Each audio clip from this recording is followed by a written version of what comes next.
संपूर्ण भारतातील सर्वात श्रीमंत शहर पण छत्रपती शिवाजी महाराज यांच्यामुळे पूर्णपणे का हादरलं, बघूया आजच्या व्हिडिओमध्ये।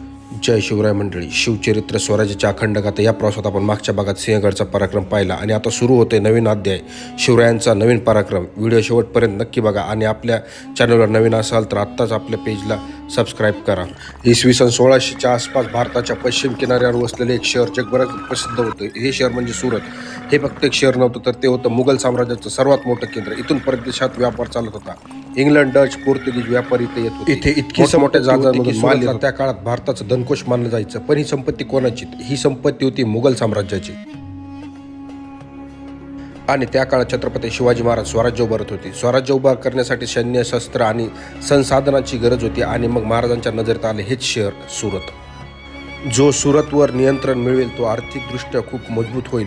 पण प्रश्न असा होता, महाराजांनी सुरतवर हल्ला का केला? हा फक्त पैसा मिळवण्यासाठी होता का यामागे काही मोठी रणनीती होती?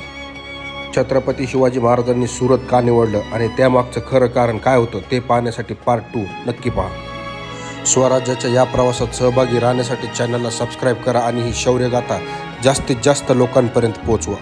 जय शिवराय।